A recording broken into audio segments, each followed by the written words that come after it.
मैं शिव सर एक बार फिर से आप लोग का बहुत बहुत स्वागत करता हूं अपने YouTube channel gain knowledge technical में। फ्रेंड्स, जैसा कि आप लोग को पता है कि CBT का एग्ज़ाम जारी है और CBT का एग्ज़ाम में पेपर 1 ट्रेड थ्योरी फिटर में किस तरह के प्रश्न पूछे जा रहे हैं, उन्हीं सिलेक्टेड प्रश्नों को लेकर के आया हूं। तो चलिए आते हैं अपने टॉपिक पे। और अपने टॉपिक पे आने से पहले एक बार फिर से आप लोगों से आग्रह करता हूं कि अगर अभी तक आप लोगों ने हमारे YouTube चैनल को सब्सक्राइब नहीं किया है तो जल्द से जल्द सब्सक्राइब करें। और सब्सक्राइब करते समय आपको ध्यान देना है कि सब्सक्राइब के बगल में जो बेल आइकन का बटन होता है उसको प्रेस कर लीजिए और नोटिफिकेशन को ऑल कर लीजिए, ताकि जो भी वीडियो मैं डालूँ वो आप तक सबसे पहले पहुंचे और इसका आपको लाभ मिल सके। तो बिना समय गवाए आते अपने टॉपिक पे। देखते हैं आपकी स्क्रीन पर यह पहला प्रश्न है कि निम्नलिखित को सूखा मशीनीकृत किया जाता है। यहाँ पे MCQ क्वेश्चन है। 4 ऑप्शन आपके दिए हैं। Option A aluminium, option B है ढलवा लोहा, सी है टिटेनियम, डी है उपरोक्त सभी। तो आपको पता होना चाहिए कि सिर्फ कास्ट आयरन को जब हमको मशीनिंग करने की आवश्यकता होती है तो ओनली उसको हम ड्राई करते हैं। तो ऑप्शन नंबर बी हमारा करेक्ट और सही आंसर है। चलिए इसको टिक लगा देता हूँ, ऑप्शन बी। तो ऑप्शन बी मैंने मार दिया। अब आगे बढ़ते हैं। अगला प्रश्न आपकी स्क्रीन पर इस प्रकार है। अगला प्रश्न है कि निम्नलिखित डिवाइस पानी में घुलने योग्य कूलेंटों के मिश्रित अनुपात निर्धारण करने के लिए उपयोग किया जाता है। Option A diffractometer, option B hydrometer, option C refractometer, option D इनमें से कोई नहीं। तो इसका करेक्ट और सही आंसर है ऑप्शन नंबर सी, आपका रिफ्रैक्टमीटर। ऑप्शन नंबर सी मेरा करेक्ट और सही आंसर है, मैंने टिक मार दिया। आगे बढ़ते हैं। अगला प्रश्न है कि धातु तरल पदार्थ का उपयोग, ऑप्शन है ए टूल लाइफ बढ़ाता है, ऑप्शन बी अच्छी सतह फिनिश निर्मित करता है, ऑप्शन सी तापमान में वृद्धि रोकता है, ऑप्शन डी उपरोक्त सभी। तो जब धातु तरल पदार्थ का हम उपयोग करते हैं तो इनमें से सभी जो है आपका होता है, इसलिए ऑप्शन नंबर डी मेरा करेक्ट और सही आंसर होगा। तो मैंने इसको टिक मार लिया, ऑप्शन डी। आगे बढ़ता हूं। अगला प्रश्न आपके स्क्रीन पर इस प्रकार से है। अगला प्रश्न है कि खनिज ऑयल का मुख्य घटक या घटकें होते हैं।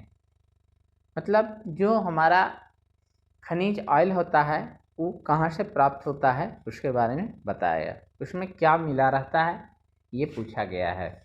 तो option A paraffin, option B naphthenic, option C aromatic, option D उपरोक्त सभी।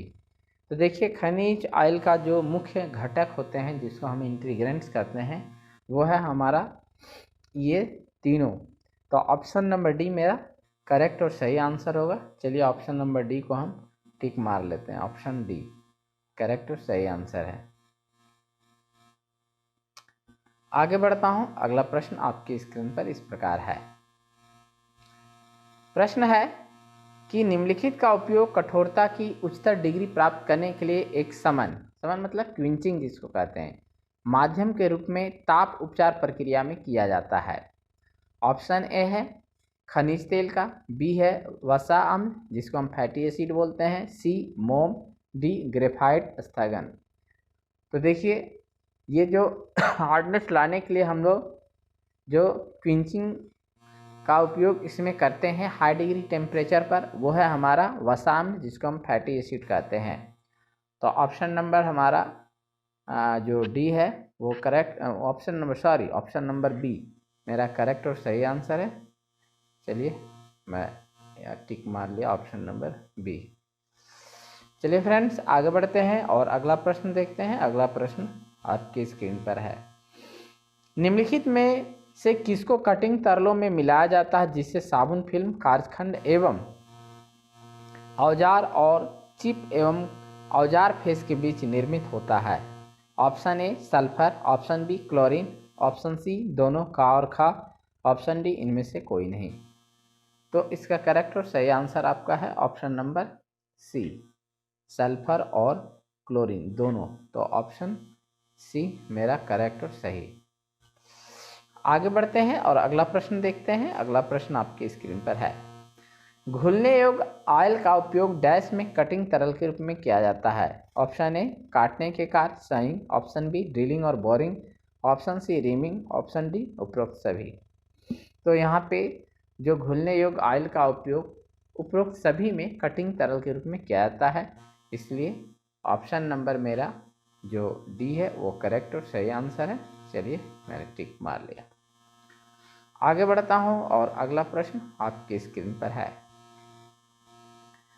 प्रायः डैश में कोई कटिंग ऑयल नहीं उपयोग किया जाता है। Option A broaching, B planing और shaping, C thread rolling, D honing.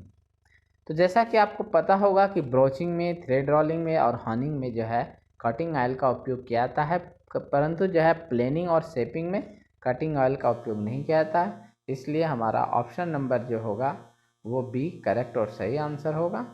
चलिए ऑप्शन नंबर बी को मैंने लगा लिया। आगे बढ़ते हैं और अगला प्रश्न देखते हैं। अगला प्रश्न आपकी स्क्रीन पर है। यहाँ पे एक बोल्ट का पिक्चर दिया गया है, गौर से देखिए ये बोल्ट का क्या नाम है। तो जैसा कि आपको अगर आपने पढ़ा होगा तो ध्यान दिया होगा कि ये जो बोल्ट है आपका, ऑप्शन आपके स्क्रीन पर इस प्रकार है।